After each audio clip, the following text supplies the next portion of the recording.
bulan dikali 85% dikali daya terpasang dikali biaya KWH per KWH. Jadi saya di 9 bulan dikali 2000 dikali 85% dikali daya 2200 dikali biaya per KWH. Jadi 1444 per KWH. Jadi total denda yang saya harus bayarkan selama 9 bulan itu adalah hampir 18 juta. Itu membuat saya langsung shock kan.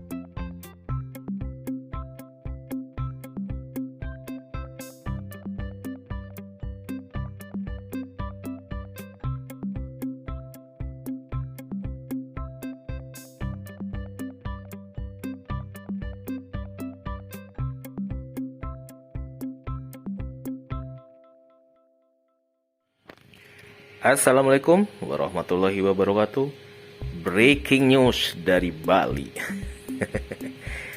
Ada kabar yang cukup bikin prihatin, bikin kaget dan bikin sedih juga ya, bikin marah juga, emosi lah gitu ya.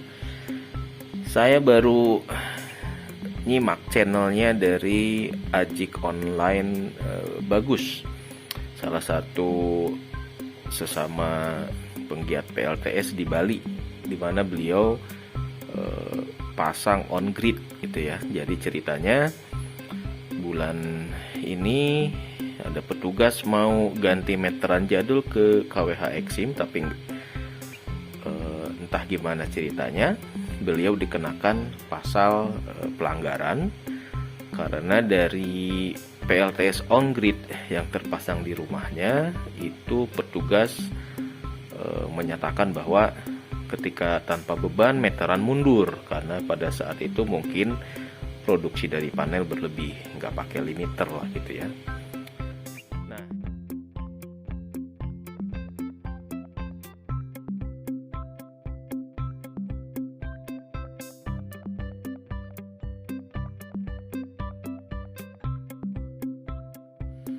Nah, jadi dari kasus pejuang EBT Mas Ajik Online Bagus dengan PLN Bali ini, kasusnya wajib kita kawal, wajib kita cermati ya, sebagai sesama pejuang EBT, sebagai sesama para penggiat PLTS, karena ini agak abu-abu gitu ya. Di kota lain oke, sementara di kota lain kok kena kasus gitu ya, padahal sama-sama satu perusahaan gitu ya. Jadi ada penafsiran yang berbeda di antara insan-insan di PLN itu sendiri di dalam menafsirkan internal memo dari manajemennya gitu.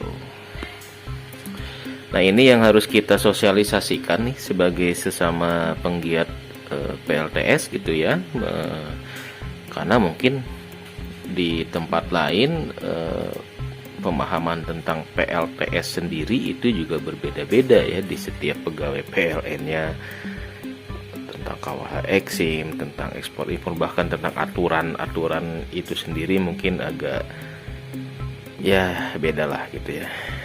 Yang penting tuh kita harus visinya kan ini sebetulnya arah dari pemerintah udah jelas ya, bahwa negara kita harus beralih ke energi terbarukan. Jadi mindset atau pola berpikir persamaan persepsinya itu harus ke sana.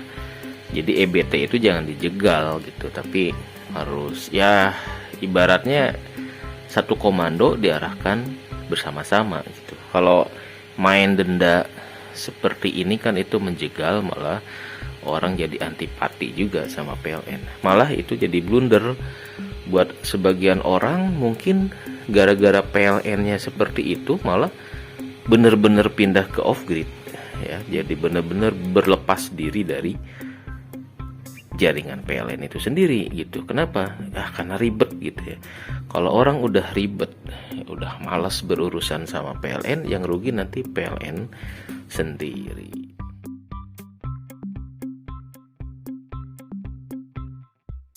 Yang keduanya, karena ini juga menimpa teman kita yang di Bali, berarti kita di kota lain benar-benar harus mulai menyimak tentang aturan, tentang perubahan-perubahan dinamika regulasi yang terkait dengan PLTS atap ini gitu ya. Karena kita juga tidak bisa memungkiri bahwa kondisi PLN yang lagi surplus produksi gitu ya, yang menyebabkan permohonan pindah ke KWH Eksim itu agak direm, agak dipersulit gitu ya.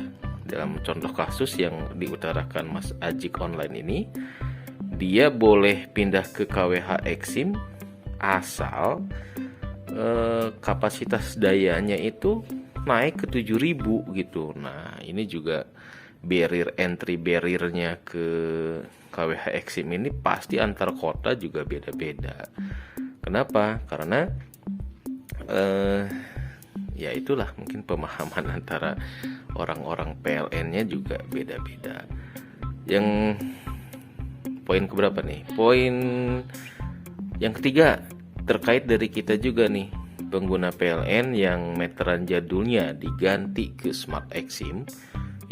Itu ada beberapa case mungkin yang santer dibilang kalau ganti ke KWH Eksim atau ganti ke mana, kalau surplus dari on grid itu jadi beban gitu ya. Nah, ini juga harus kita sosialisasikan. Saya nggak tahu sih bener enggaknya, cuma dari pengalaman saya yang udah 2-3 bulan meteran jadulnya diganti ke smart meter, itu tagihan PLN sih malah turun gitu ya, nggak naik. Atau mungkin itu disebabkan karena PLTS saya nggak surplus kali ya, nggak tahu juga nih. Atau pemakaian saya lebih banyak disuplai dari off grid gitu ya. Nah, ini juga PR juga. Semakin banyak teman-teman yang mungkin punya pengalaman yang berbeda bisa sharing masing-masing gitu ya, pakai meteran smart meter yang barunya itu kayak apa, karena antar area pasti beda-beda vendor dari smart meternya. Nah, ini juga harus kita sosialisasikan, karena ada juga dari penuturan Mas Ajik online itu, ketika dia akan diganti ke smart meter, dia awalnya keberatan. Kenapa? Karena menurut pendapatnya nanti kalau diganti itu malah ketika surplus malah jadi menambah tagihan. Nah, itu juga tuh harus agak kita eksplorasi lagi ya. Nah, apakah benar seperti itu? Kalau benar, KWH meternya seperti apa? Karena KWH meternya di antar tempat, antar kota berbeda-beda sesuai dengan vendor-vendor yang ditunjuk di sana gitu. Jadi belum tentu pengalaman di saya misalkan di Bekasi akan sama dengan apa yang akan terjadi di tempat teman-teman di beda provinsi, beda kota, apalagi beda pulau gitu ya. Nah, intinya sih seperti itu. Semakin banyak kita sharing, semakin banyak pengalaman, semakin banyak curhat, itu makin memperkaya wacana tentang PLTS dan dunia EBT ini.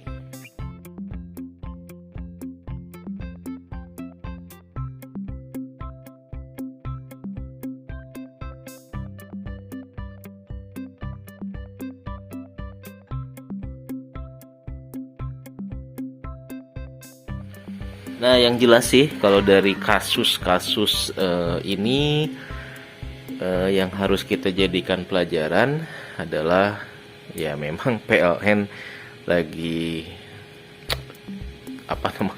lagi ngerem lah gitu ya, lagi ngerem KWH Eksimnya, direm dulu mungkin ya. Cuma dari sisi kita juga sebagai penggiat PLTS juga harus mulai mengadaptasi diri, memenuhi persyaratan-persyaratan yang memang disyaratkan oleh PLN. Misalkan kalau mau pindah ke mana, ke KWH Eksim harus punya SLO dan segala macamnya. Atau mungkin yang kita juga DIY, nah ini mulai memperbaiki diri nih, mulai upgrade agar apa yang kita pasang ini sesuai dengan yang disyaratkan oleh standar keamanannya lah ya, minimal standar keamanan buat di rumah kita sendiri. Ya paling ideal sih ada SLO-nya lah ya, manggil pihak-pihak yang berkompeten untuk ngecek apakah DIY yang sudah kita lakukan ini sesuai dengan standarnya. Meskipun ini juga ya secara kasat mata sih bisa aman-aman saja ya. Saya udah 2 tahun pasang PLTS DIY, emang sih aman-aman saja. Tapi kan ya tetap aja lah, kalau di Indonesia mah ya secari kertas itu lebih penting dibandingkan 2 tahun aman. Itu sih intinya.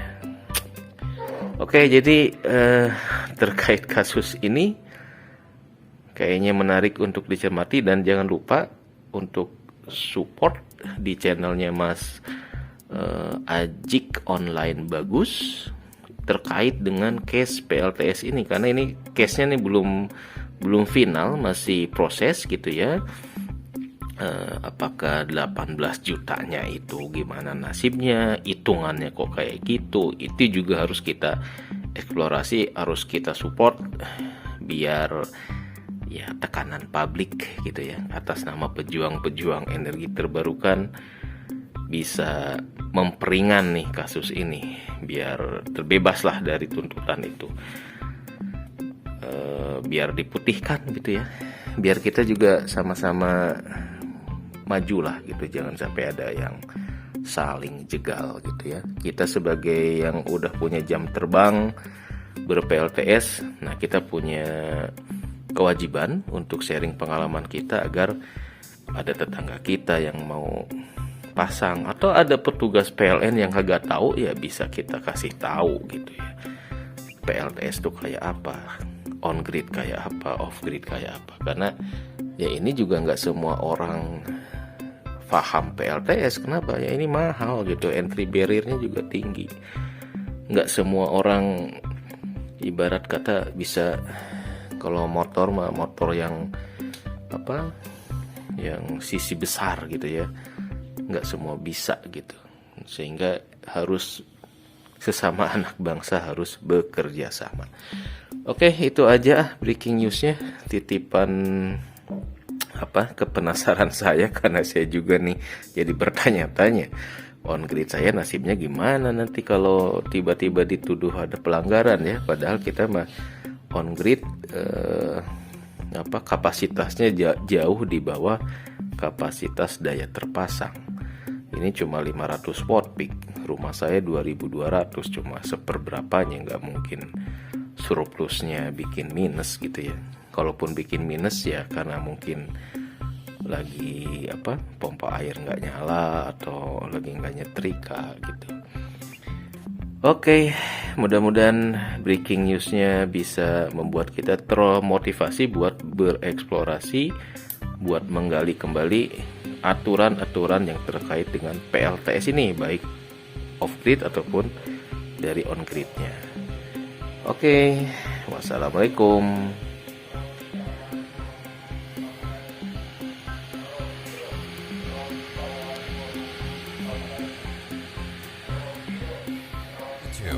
Om Bob Indonesia. Om Bob, penggunaan PLTS atau pembangkit listrik tenaga surya sekarang ini harus izin PLN. Bagaimana Om Bob menggarisbawahi masalah ini? Ya, ini kan PLTS itu kan pembangkit listrik tenaga surya. Betul. Ya. Ini teknologinya ini sudah 5-10 tahun yang lalu sudah ada. Ya, belakangan ini teknologi baterai sangat maju. Ya. Jadi ini tentunya nanti akan berkembang lebih banyak lagi di Indonesia. Ya, sekarang di negara-negara lain seperti Australia, apalagi Tiongkok ya, itu sudah luar biasa. Ya, ada sebuah pabrik, kalau sudah dibangun pabriknya, atapnya itu semua adalah PLTS tadi. Ya, pembangkit listrik tenaga surya. Jadi inilah yang dikatakan oleh Presiden Jokowi adalah green energy. Ya, justru sekarang itu kita harus mengembangkan green energy.